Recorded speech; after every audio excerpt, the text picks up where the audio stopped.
दूर जंगल में सभी पक्षियों के घोंसले पास पास ही थे। वे सब मिलजुल कर रहा करते थे। जंगल के राजा मिट्ठू महाराज ने अपने सिपाही को जंगल में भेजा। राजा जी ने संदेश भेजा है, जंगल में ठंड की लहर आने वाली है, साथ ही बर्फ बारिश की भी संभावना है, इसलिए सभी पक्षी अपना अपना घोंसला पक्का कर लें। सिपाही राजा जी का संदेश देकर चला जाता है।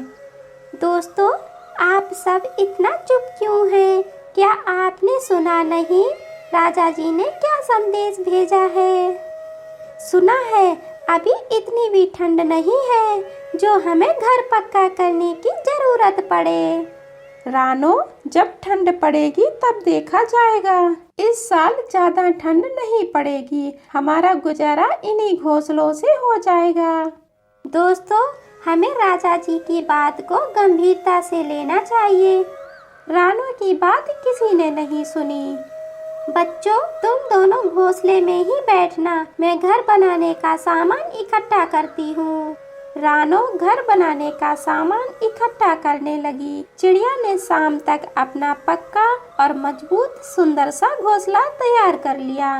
चिड़िया ने अपने बच्चों को अपने पक्के घोंसले में बिठा लिया। जंगल में जैसे ही रात होती गई, ठंड के साथ ठंडी हवाएं शुरू हो गईं, साथ ही बर्फ गिरना भी शुरू हो गई। चिड़िया आराम से अपने घोंसले में ठंड का आनंद ले रही थी। कालू जी उठें, बर्फ की तरह मैं भी जम जाऊंगी, बहुत ठंड लग रही है। गोरी, ठंड तो मुझे भी बहुत लग रही है, चलो चिड़िया के घर चलते हैं। कालू और गोरी ठंड से थर-थर कांप रहे थे। कालू और गोरी चिड़िया के घर के बाहर से ही आवाज देते हैं, रानो बहन दरवाजा खोलें। कौन है दरवाजे पर इतनी रात को?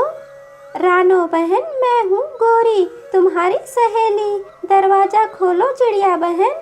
चिड़िया ने दरवाजा खोल दिया। कालू और गोरी को अंदर ले लिया। रानो, बाहर बहुत ठंड है, इसलिए मेरी रानो सहेली की ही याद आई मुझे, तो मैं तुम्हारे ही घर आ गई। कोई बात नहीं गोरी बहन, तुम दोनों इस घोंसले में सो जाओ। कालू और गोरी चिड़िया के घोंसले में मजे से सो गए। चिड़िया दूसरे घोंसले में सो गई। सुबह हो जाती है। आज की रात बहुत ठंड थी, चलो हम सब भी अपना पक्का घर बना लेते हैं। इधर चिड़िया कालू और गोरी का उठने का इंतजार कर रही थी। कालू और गोरी उठो, सुबह हो गई है। चिड़िया, तुम जाओ जहाँ जाना है, हम कुछ देर बाद तुम्हारे घर से चले जाएंगे। रानो बहन, कल रात को ठंड के कारण ठीक से सो ना सके हम, इसलिए नींद बहुत आ रही है।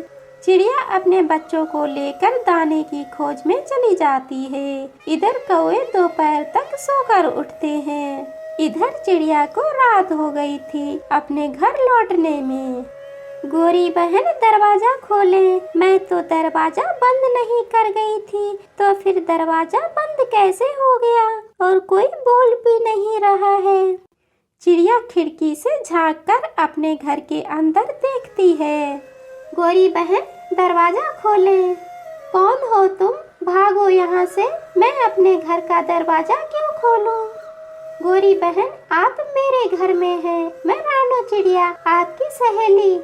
कौवे एक नहीं सुनते और दूसरी तरफ मुंह करके बैठ जाते हैं। चिड़िया बेचारी को कुछ समझ नहीं आ रहा था कि वो करे तो क्या करे। फिर चिड़िया अपने बच्चों को लेकर अपने माँ के घर चली जाती है। कौओं को तो उनके किए की सजा एक ना एक दिन जरूर मिलेगी।